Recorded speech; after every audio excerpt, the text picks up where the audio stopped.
Hello, welcome to Pragim Technologies. I am Venkat. This is part 11 of ASP.NET video series. In this session, we'll learn about the properties and events of an ASP.NET radio button control. Radio button control is actually used when you want the user to select only one option from the available choices. For example, the gender of a person. A person can be male or female. He cannot be both at the same time. So if the user has first selected male and then if he tries to select female, the initial male selection he made should automatically be deselected. So this is one of the scenarios when we can actually use the radio button control. Another example would be when you want the user to select his or her favorite color. In fact, for both of these choices, we can actually use another control called radio button list control in ASP.NET. We will be talking about radio button list control in a later video session. So in short, we can say that if you want to provide the user with mutually exclusive choices, then choose the radio button control. Now this radio button control exposes several properties and events that we need to be aware of as a developer. Let's actually look at an example. So here I have an ASP.NET web application which has got three radio buttons on this web form: male, female, and unknown. And these radio buttons are actually wrapped between an HTML field set element. And this field set element has got this legend. Legend contains this text gender. So if you're wondering what a legend is, that's the text that you can see within the field set. And then inside that field set we have these three radio button controls which has got the ID and the text properties. So the ID property, as we know, it's used to uniquely identify the control on this web form. And then the text property is something that you can actually see for the radio button. So we can use this text property to set or get the text of the radio button control. Alright, so now let's go ahead and run this. So there is a slight problem with these three radio buttons that we have on this web form. Now the gender of a person can be male or female or unknown. It cannot be, all of them at the same time. But then if you look at this radio buttons here, I am able to select all of them at the same time, which is a problem. We will correct that problem just in a bit, but before that we will look at the other properties that are available for this radio button.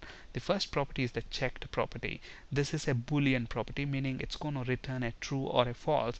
It's going to return true if the radio button is checked. It's going to return false if it's not checked. Okay, so we can use this checked property to determine what is the radio button that the user has clicked. So double click the button, it generates the event handler. So if male radio button, that's the ID of the male radio button, dot checked is equal to true. So which means if the user has selected the male radio button, then we know that he has made a choice of male. So response dot write your gender is, instead of hard coding the text, we can actually retrieve that from the control itself using the text property. So male radio button dot text. And then just to display this properly, we can use the HTML break element so that each response is written in its own line. Alright, so if the male radio button is checked. On the other hand, if the female radio button is checked, then we want to say so. So if female radio button dot checked is equal to true, then your gender is female radio button.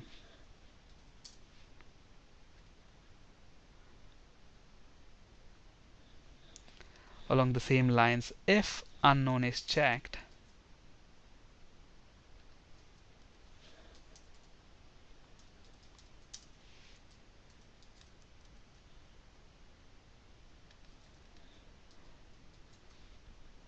okay, now there is a slight problem with this code. Actually, you look at this kind of code on the internet.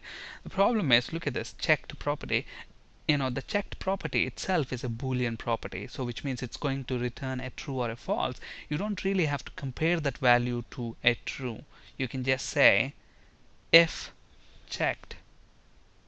Okay, that itself is enough. You don't have to retrieve that and then compare it with unnecessary processing. This can be slightly better in terms of performance. Alright, so obviously when we run this now, and then when you make your choices, whatever are the choices that the user has made, those will be printed. So I select all three of them. So it's saying your gender is male, your gender is female, and unknown as expected.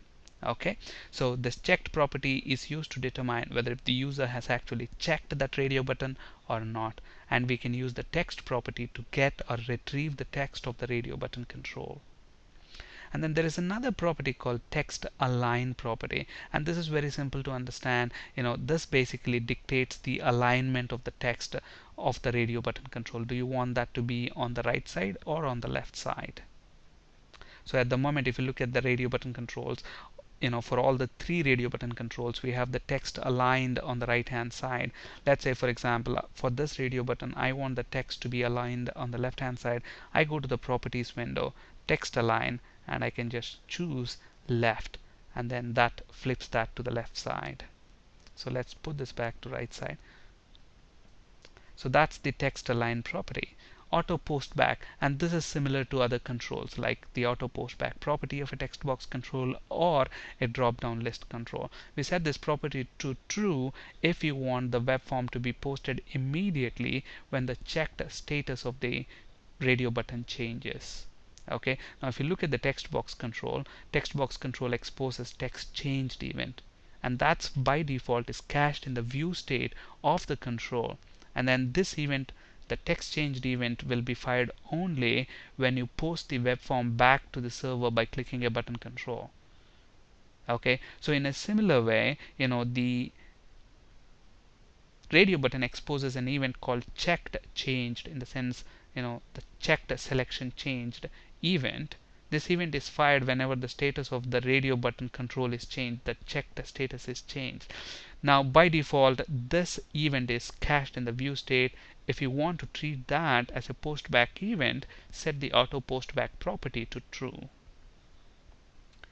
So if you look at this, for example, when I double click that, look at that, checked changed event handler is generated, and let's say response.write, and since this is the male radio button, I'm gonna say male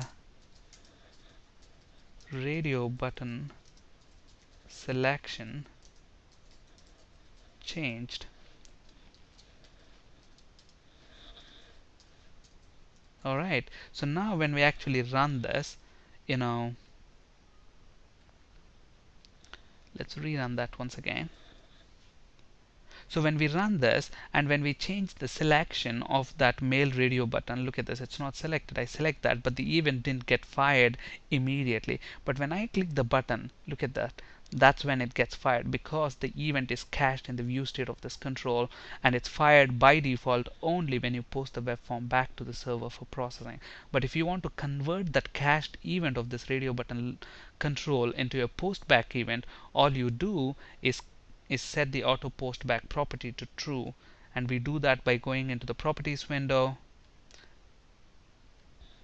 and then set this auto post back property to true. So when we run the application now and then change the selection, it will be immediately posted back to the server. So I select that, immediately posted back, unselect that, it will again post back to the server. If you want to unselect, these are not mutually exclusive now, so you wouldn't be able to unselect that. We'll correct that problem just in a bit. Alright, let's turn this off, the auto post back property. So we have seen the auto post back property, and along the same lines we also have seen the only event exposed by the radio button control checked changed event. Okay, and the very important property is the group name property. And if you look at these radio button controls, they are not interacting with each other, meaning they are not mutually exclusive at the minute. If you want to make them mutually exclusive, then these radio button controls have got a property called group name property. So if you want all these three radio button controls to be mutually exclusive, set the group name property of all these three radio button controls to be the same. So I'm going to set the group name for this radio button control to be, let's say, gender group, and use the same group name for all the three radio button controls. So select both of them, go to properties, and I'm going to select set the same group name. Now if I go ahead and run this and try to select, the radio buttons will be mutually exclusive as expected. So that's the significance of group name. So look at this, now these are mutually exclusive. And obviously if I select now, your gender is unknown. On the other hand, I select female, click that, your gender is female. It correctly works as expected. Okay, but then if you look at the code, we know that at the minute these radio buttons are mutually exclusive, which means only one of these radio buttons is going to be checked. Okay, so if that's the code, and if that's the case, then you can slightly improve the performance of your code by using an else if. Else if else. So what you're telling here,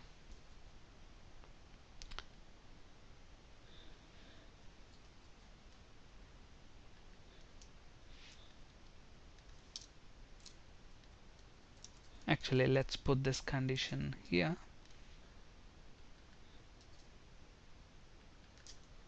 So here we are making these conditions mutually exclusive because the user will be able to select only one option. We are also checking in our code, okay, is it, if this is checked, we know that these two conditions will be skipped. So the performance of the code will be slightly better to what it was before. So the behavior will be exactly the same, except that this is slightly better in terms of the performance. So male, your gender is male. Similarly, if I select female, your gender is female. On this slide, you can find resources for ASP.NET C# and SQL Server interview questions. That's it for today. Thank you for listening. Have a great day.